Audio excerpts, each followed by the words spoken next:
Hello, everyone. My name is Martha. I am a relationship counselor and clinical sexologist, and I am I am the Eros coaching.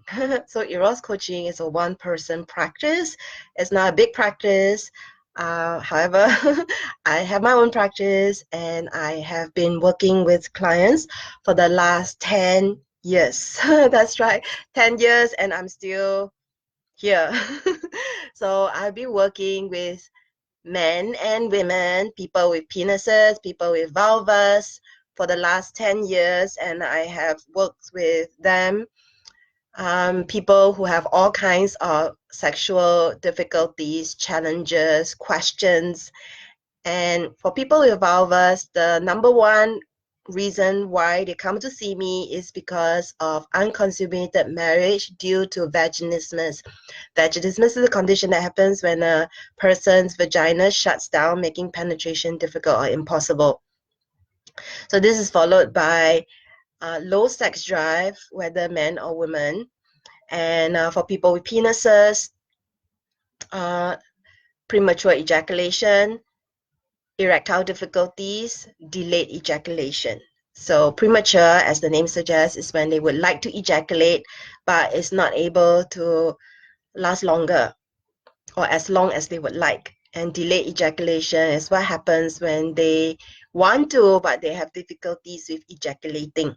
So a lot of times it's very much linked to the way they are masturbating. So I do masturbation coaching as well. None of my work has nudity and touch. None of it has nudity and touch. There may be some touch in some of my workshops. There may be touch between couples, but I never touch a client in private session. And I'm also not interested to have sex with your boyfriend or girlfriend or husband. No, this is unethical and this is not something that I do, and I have never done it in the 10 years that I've been doing this. I don't plan to. Um, so yeah, this is a little bit about myself. Okay, so what is the number one reason, in my opinion, why your partner is or has always been a prude in the bedroom? So I know it sounds awful to call anybody prude, but this is often the labels that my clients come to me with. So you can say this person is prudish, you can say this person is frigid, you can say this person is not creative in the bedroom, you can say this person is not open, not adventurous, not experimental. These are all different words to mean a similar thing to what I'm saying here, prudish.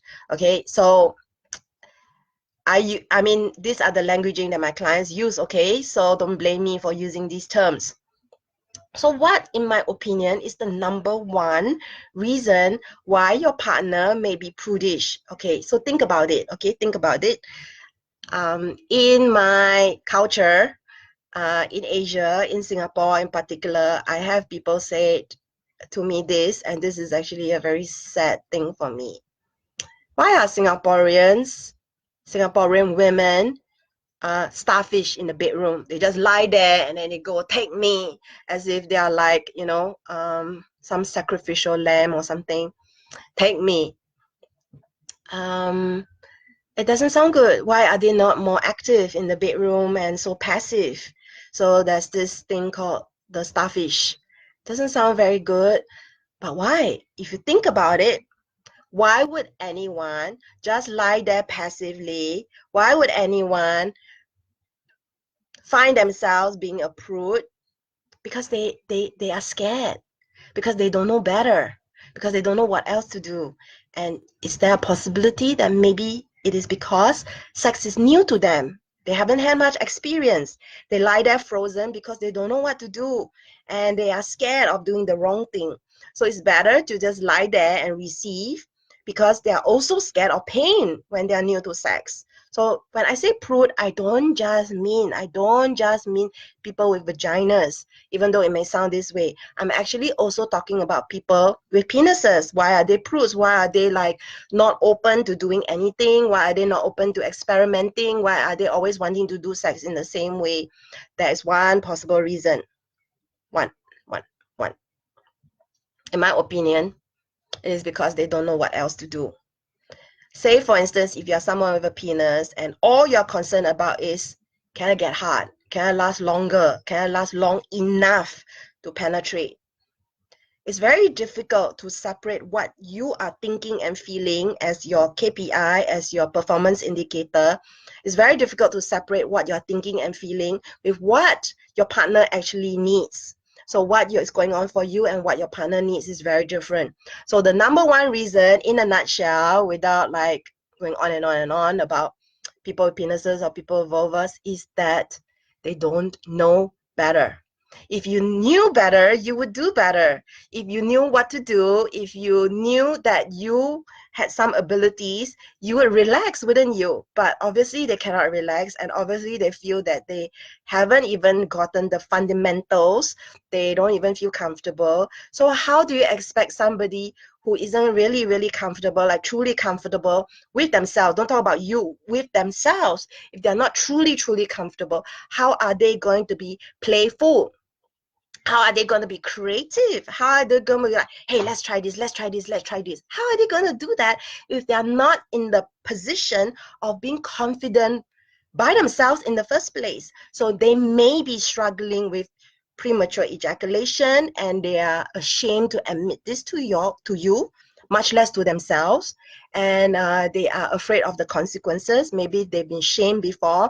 Maybe they've been blamed before. How come you cannot last longer? What's wrong with you? How come you're so fast today? How come you're faster than usual? It's really scary when you hear this again and again and you don't know what to do. So this is what I do. I work with men, to people with penises, to last longer, and I support them to have more confidence with their erection as well. So there's this triple E, I call it. There's a difference between erection, ejaculation, and excitement. The three of them are linked together, but they're not the same thing. Okay? Not the same. So this is what I do. I educate people all the time. And when it comes to people with vaginas, a lot of time what they're afraid of, the biggest thing that they're afraid of is pain. What they're also afraid of is violation. They're afraid of being raped. Just because they agree to make out with you and they're in a room with you, it doesn't necessarily mean that they're ready to have sex with you. So if they're afraid, constantly afraid that you're going to violate their boundaries, they're not going to be very relaxed or playful, are they? If they are only willing to be fingered, if they're not comfortable with being fingered, then how are they going to be playful? So even if you are truly comfortable with the person who respects your boundaries and you feel completely safe with this person, what about what you think is going to come your way, which is the fear of pain? So there are a lot of things going on for people who are new to sex, and I would have to say that people who are uncomfortable with sex, a lot of times is actually linked to the lack of sexual information and education. They do not know that what they are feeling in the bedroom is normal and common. So they will think, how come like that? How come like that? How come like that? You're asking all these questions because you don't know that this is also happening with other people. So where are we going to get the accurate sexual information and knowledge? A lot of times my clients come to me and ask me these questions because they are too embarrassed to ask anybody else. And it's sad because they don't know where else to go. And I wish that it was easier and more available for them, but there are not many places that you can talk to somebody openly without judgment and feel safe and feel that this person is not going to go around and tell people. So there is a difference between people who say different kinds of profession than me.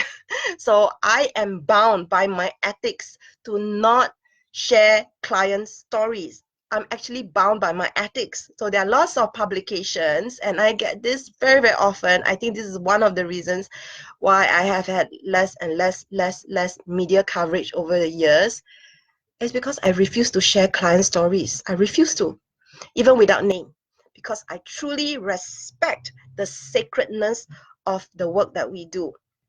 And so I can say in general, but if you want to give me if you want me to give you interesting client stories, if you want me to give you the name of my client so that you can get a story or a quote or a testimonial or a interview, no, I don't do it. For 10 years, I haven't done it. And the few clients, very few, I would say maybe one client who has ever been interviewed by the media through me, through my assistance, was because she volunteered. She actually asked me, she said, Martha, I love your work. I want the message of how overcoming vaginismus can go out. If you ever have a media approach you, ask me. That has been the only time this has happened. That's how much I respect client confidentiality. But how many people know this? So I'm making this video to tell you that not everybody is actually trained in ethics. Be very, very mindful who you go to and who you hire. So anyway, this is a long-winded story now. I'm sorry, I really cannot see all the likes and comments, okay? I don't know what's wrong with the video. I can't see it, so I reply later. But anyway, just to wrap up this video, because it's gone on for 11 minutes. Okay, fine. 10 minutes and 59 seconds. Now 11 minutes. Is that the number one reason why people are what we call prudish and not open-minded and not creative and not suggesting different things you can do in the bedroom is because deep down they don't have sexual confidence. And you can get sexual confidence when you have more sexual skills.